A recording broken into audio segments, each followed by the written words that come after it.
करेंगे। और केवल अब तो पूरा देश जानता है वो केवल एक आदमी के लिए काम कर रहे हैं, उनका एक दोस्त है उसके लिए काम कर रहे हैं। तो धीरे धीरे जनता को समझ में आने लगा है कि वो भाषण कुछ और देते हैं और करते कुछ और हैं। तो अब वो जो उनका एक पर्दा था वो हटता जा रहा है और लोगों को के सामने सच्चाई सामने आ रही है कि किस तरह से लोग बेरोजगारी से परेशान हैं, लोग महंगाई से परेशान हैं, लोग उनके भ्रष्टाचार से परेशान हैं। अब उनकी सच्चाई लोगों के सामने आ रही है। सर, आपने कहा कि 9 साल आपने अच्छे से काम किया, फिर 6 महीने का एक बैच आया, अब 6 महीने बाकी बचे हैं, लेकिन अब आप चुनाव जीत कर भी आएंगे तो आश्वस्त कर पाएंगे दिल्ली वालों को, क्योंकि आप जनता के बीच तो जा रहे हैं, क्या जनता के डर लगा, लेकिन क्या आश्वस्त कर पाएंगे कि आने के बाद अगर आए, जीत के आए तो फिर सारे काम होंगे? अभी भी होने चालू हो गए। बाद के आश्वस्त की तो बात की बात है, अभी सड़कें होनी चालू हो गई, सारे काम आएंगे। कुछ काम अभी पूरे हो जाएंगे, कुछ काम उसके बाद होंगे, कहीं फिर नए काम भी होंगे, सारे काम होंगे। सर एक सवाल, सर बीजेपी नेता अनूप पांडे हैं, तो उन्होंने आपको जो दिया गया राज्यसभा सांसद का जो आवंटित आवास है उसको लेकर आपत्ति भी जताई है। कौन है अनूप पांडे? जगदीप धाकड़ जी को उन्होंने पत्र भी लिखा है, उन्होंने शहरी विकास मंत्री को पत्र भी लिखा है कि वो आवास आपको क्यों दिया गया। तो उनसे पूछ लो, मेरे को क्या पता कौन अनूप पांडे है। तो वो चिट्ठी उन्होंने धनखड़ साहब को लिखी है, धनखड़ साहब जो ठीक समझेंगे तो उनकी चिट्ठी पे मैं कैसे प्रतिक्रिया दे सकता हूँ। अच्छी मैम, जिस रोड का आपने जिक्र किया है रोहतक वाली रोड पे, वहाँ पर मैम आपने पूरी बताया कि समस्या बहुत बड़ी है और गंभीर समस्या है, लेकिन वहाँ मैं न्यूज़ कवर करने गया, वहाँ के लोगों ने कहा कि एक दिन की ये समस्या नहीं है, काफी पहले से समस्या चली आ रही है। लोगों में मायूसी और नाराजगी, इसे कैसे दूर करेंगे, क्योंकि चुनाव इसको ठीक करा देंगे, पक्का ठीक कराएंगे। चुनाव से पहले मैं समझता हूँ कि ये सड़क जो है ये सिंबल बन गई है एक तरह से खराब सड़क का, और इसको ठीक कराना हमारी सबसे बड़ी। नॉर्मल सड़कों का मेंटेनेंस जो होता है, रूटीन मेंटेनेंस, वो भी इन लोगों ने बंद करा दिया था। तो हमने देखा कि सड़कों की हालत अच्छी नहीं थी। तब मैंने आतिशी जी से निवेदन किया था कि विधायकों के साथ और मंत्रियों के साथ सड़कों पे उतर के दिल्ली की सारी जो पीडब्ल्यूडी की सड़कें हैं उनका मुआयना किया जाए और जो खराब हैं उनको तुरंत प्रभाव से ठीक किया जाए। इस बारे में मैंने आतिशी जी को चिट्ठी भी लिखी थी। तो मुझे खुशी है कि इन लोगों ने, सारे हमारे पार्टी के विधायकों ने, लीडर्स ने और मंत्रियों ने सड़क पे उतर के रात दिन वो इंस्पेक्शन किया है और सड़कों का मुआयना किया है और कितनी ख़राब है, कौन कौन सा काम करने की ज़रूरत है, उस सारी रिपोर्ट एक बनाई है। और रिपेयर का काम भी शुरू हो गया, रिपेयर का, रिकारपेटिंग का।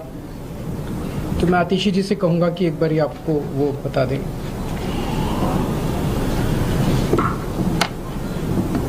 जैसा कि आप सब जानते हैं कि भारतीय जनता पार्टी की केंद्र सरकार ने आम आदमी पार्टी के खिलाफ, हमारे मुखिया अरविंद केजरीवाल जी के खिलाफ षड्यंत्र रचकर एक झूठे केस में फंसाकर अरविंद केजरीवाल जी को 6 महीने तक जेल में रखा।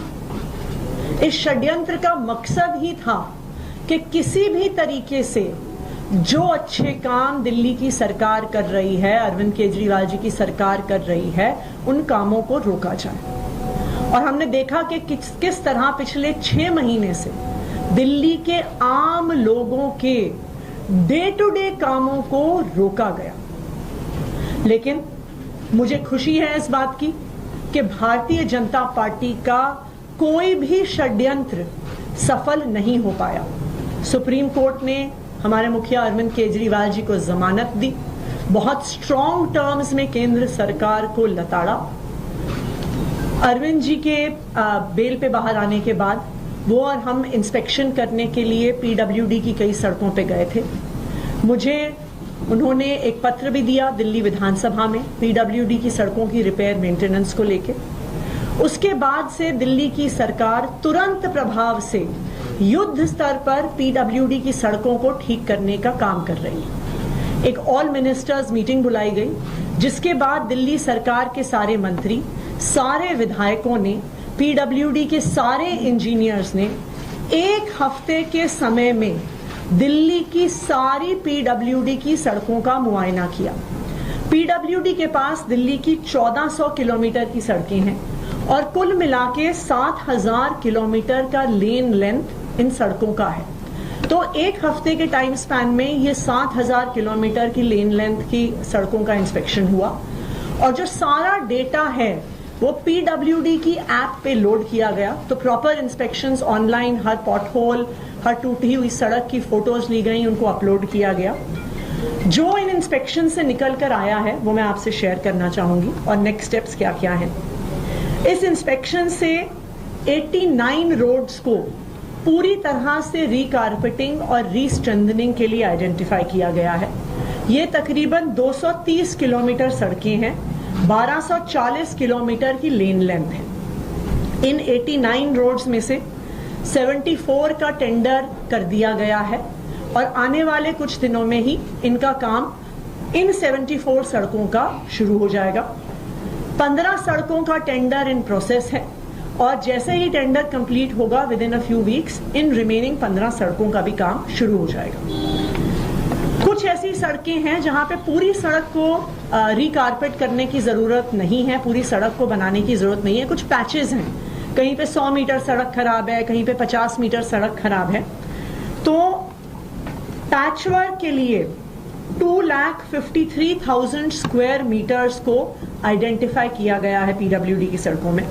मुझे खुशी है ये बताते हुए कि within the last week itself इसमें से 39,500 स्क्वायर मीटर्स का पैचवर्क ऑलरेडी हो चुका है और बाकी का हमारा टारगेट है दैट बाय 31 अक्टूबर रिमेनिंग जो पैचवर्क है उसको भी पूरा किया जाएगा।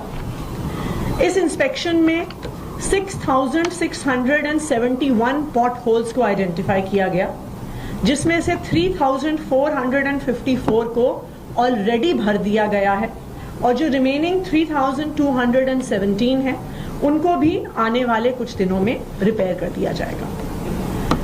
हमारी एक इंस्पेक्शन में ये भी एक बात निकल के आई कि कई सारी सड़कें डैमेज्ड हैं क्योंकि वहां पे डीएमआरसी का काम चल रहा है, सराय काले खान के एरिया में आरआरटीएस का काम चल रहा है, डिस्कॉम्स ने कई जगह अपनी लाइंस ले करी हैं। तो जहां जहां पर किसी अन्य एजेंसी के काम के द्वारा की वजह से सड़कें टूटी हुई हैं, with in the next few days in सारी एजेंसीज के साथ हम पीडब्ल्यूडी की मीटिंग करवाएंगे सो दैट जहां पे डीएमआरसी ने रिपेयर करना है उसको भी तुरंत शुरू करवाया जाएगा, जहां पे आरआरटीएस ने रिपेयर करना है उसको भी तुरंत करवाया जाएगा। एक सड़क के बारे में स्पेसिफिकली मैं डिटेल शेयर करना चाहूंगी और वो है new Rohtak road. New Rohtak road जो टिकरी बॉर्डर जाती है नांगलोई मेट्रो स्टेशन से मुंडका होते हुए, वो शायद आज के दिन में दिल्ली की सबसे खराब हालत में सड़क है। उसका रीजन ये है कि न्यू रोहतक रोड के इंटीरियर में बहुत सारी अनऑथराइज कॉलोनीज भी हैं, वहां पे पॉपुलेशन बहुत बढ़ी है। सो ओवर टाइम जो वहां से पानी निकल कर आता है उसको अकोमोडेट करने के लिए न्यू रोहतक रोड का जो ड्रेन है उसकी कैपेसिटी कम पड़ रही है। दूसरा, इस साल मॉनसून में तकरीबन नॉर्मल से 2 गुना बारिश हुई है। नॉर्मली मॉनसून में दिल्ली में 600 mm बारिश होती है, इस बार 1000 mm से भी ज्यादा बारिश हुई। तो इसको ध्यान में रखते हुए न्यू रोहतक रोड पे एक नया ड्रेन पीडब्ल्यूडी द्वारा बनाया जा रहा है।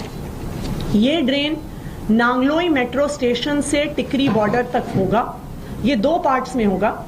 नांगलोई मेट्रो स्टेशन से ड्रेन का एक हिस्सा हिरनकुदना ड्रेन में जाएगा और दूसरी तरफ से टिकरी बॉर्डर से ड्रेन का दूसरा हिस्सा भी हिरनकुदना ड्रेन में आएगा। ये एक लॉन्ग टर्म सोल्यूशन है कि आने वाले समय में न्यू रोहतक रोड पे पानी ना आए और उसकी वजह से सड़क खराब ना हो। इसके लिए 183 करोड़ रुपीस का सैंक्शन पीडब्ल्यूडी ने दिया है फ्राइडे को एक एक्सपेंडिचर फाइनेंस कमेटी की मीटिंग में। तो 4 हफ्ते के अंदर अंदर इस ड्रेन पर भी काम शुरू हो जाएगा and in parallel new Rohtak road की भी रीलेइंग का काम, जहां जहां गड्ढे हैं, जहां पे भी पूरे पैचेस करने हैं, जहां पे कंक्रीटिंग करनी है, उसका काम होगा।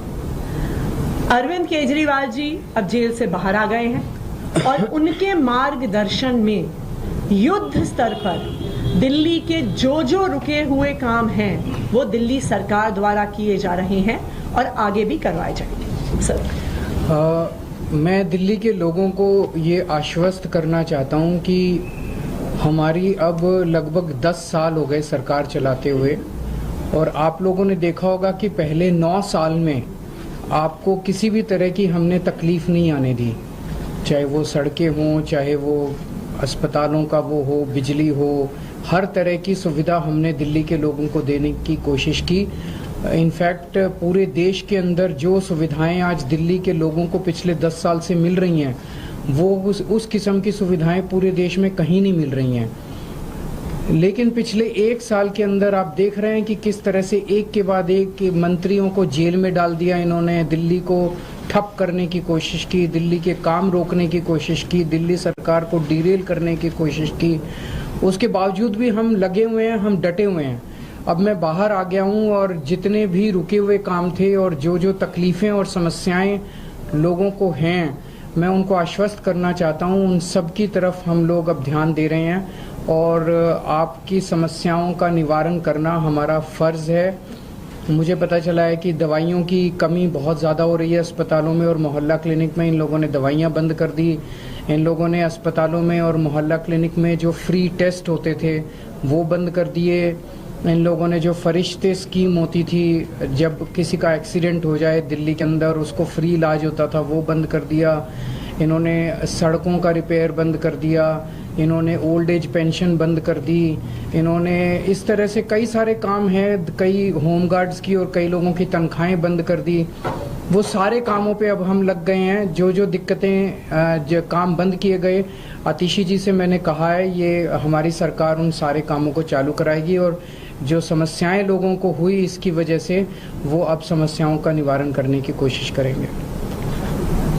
सवाल सर, आज एक और रेड हुई है, आप ही के आम आदमी पार्टी के सांसद है राज्यसभा के, उनके ऊपर ईडी की रेड। ये समझ नहीं आ रहा, मतलब ऐसे ये कोई भ्रष्टाचार के खिलाफ तो जांच चल नहीं रही। जाहिर तौर पे इन्होंने मेरे को गिरफ्तार कर लिया, इन्होंने संजय सिंह को गिरफ्तार कर लिया, इन्होंने मनीष सिसोदिया को गिरफ्तार कर लिया, इन्होंने सत्येंद्र जैन को गिरफ्तार कर लिया, इन्होंने विजय नायर को गिरफ्तार कर लिया, इन्होंने विभव को गिरफ्तार कर लिया, इन्होंने आज संजीव अरोड़ा के ऊपर ईडी की रेड कर दी।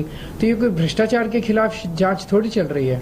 ये तो ऐसे लग रहा है जैसे प्रधानमंत्री जी एक पार्टी के पीछे पड़ गए हैं बुरी तरह से, और जितनी उनके पास ताकत है, एजेंसीज हैं, रिसोर्सेज हैं, सारे के सारे रिसोर्सेज एक पार्टी को और उसके नेताओं को ख़त्म करने के ऊपर लगा दिए हैं। लेकिन हमारे साथ भगवान है, हमारे साथ शक्ति है, तो हमने कोई गलत काम नहीं किया तो हम किस बात से डरेंगे। हरियाणा में भी इलेक्शंस हुए हैं और एग्जिट पोल बता रहे हैं कि बीजेपी जा रही है, नहीं आ रही है गवर्नमेंट में। क्या मुख्य कारण आपको लगते हैं जो इनमें? जाहिर तौर पर पूरे देश के अंदर अगर किसी सरकार का मुखिया, प्रधानमंत्री जी सुबह से शाम तक बस ईडी और सीबीआई करेंगे, बदला लेंगे, बदले की कार्रवाई करेंगे, लोगों को जेल में डालने का काम करेंगे, निर्दोषों को जेल में डालने का काम करेंगे, और केवल अब तो पूरा देश जानता है वो केवल एक आदमी के लिए काम कर रहे हैं, उनका एक दोस्त है, उसके लिए काम कर रहे हैं। तो धीरे धीरे जनता को समझ में आने लगा है कि वो भाषण कुछ और देते हैं और करते कुछ और हैं। तो अब वो जो उनका एक पर्दा था वो हटता जा रहा है और लोगों को के सामने सच्चाई सामने आ रही है कि किस तरह से लोग बेरोजगारी से परेशान हैं, लोग महंगाई से परेशान हैं, लोग उनके भ्रष्टाचार से परेशान हैं। अब उनकी सच्चाई लोगों के सामने आ रही है। सर, आपने कहा कि 9 साल आपने अच्छे से काम किया, फिर 6 महीने का एक पैच आया, अब 6 महीने बाकी बचे हैं, लेकिन अब आप चुनाव जीत कर भी आएंगे तो आश्वस्त कर पाएंगे दिल्ली वालों को, क्योंकि आप जनता के बीच तो जा रहे हैं, क्या जनता के डर लगा, लेकिन क्या आश्वस्त कर पाएंगे कि आने के बाद अगर आए, जीत के आए तो फिर सारे काम होंगे? अभी भी होने चालू हो गए। बाद के आश्वस्त की तो बात की बात है, अभी सड़कें होनी चालू हो गई, सारे काम आएंगे। कुछ काम अभी पूरे हो जाएंगे, कुछ काम उसके बाद होंगे, कई फिर नए काम भी होंगे, सारे काम होंगे। सर एक सवाल, सर बीजेपी नेता अनूप पांडे हैं, तो उन्होंने आपको जो दिया गया राज्यसभा सांसद का जो आवंटित आवास है उसको लेकर आपत्ति भी जताई है। कौन है अनूप पांडे? जगदीप धाकड़ जी को उन्होंने पत्र भी लिखा है, उन्होंने शहरी विकास मंत्री को पत्र भी लिखा है कि वो आवास आपको क्यों दिया गया। तो उनसे पूछ लो, मेरे को क्या पता कौन अनूप पांडे है। तो वो चिट्ठी उन्होंने धनखड़ साहब को लिखी है, धनखड़ साहब जो ठीक समझेंगे वो। तो उनकी चिट्ठी पे मैं कैसे प्रतिक्रिया दे सकता हूँ? अच्छी मैम, जिस रोड का आपने जिक्र किया है रोहतक वाली रोड पे, वहाँ पर मैम आपने खुद ही बताया कि समस्या बहुत बड़ी है और वो गंभीर समस्या है, लेकिन वहाँ मैं न्यूज़ कवर करने गया, वहाँ के लोगों ने कहा कि एक दिन की ये समस्या नहीं है, काफी पहले से समस्या चली है। लोगों में मायूसी और नाराजगी इसे कैसे दूर करेंगे, क्योंकि चुनाव इसको ठीक करा देंगे, पक्का ठीक कराएंगे। चुनाव से पहले मैं समझता हूँ कि ये सड़क जो है ये सिंबल बन गई है एक तरह से खराब सड़क का, और इसको ठीक कराना हमारी सबसे बड़ी नॉर्मल सड़कों का मेंटेनेंस जो होता है, रूटीन मेंटेनेंस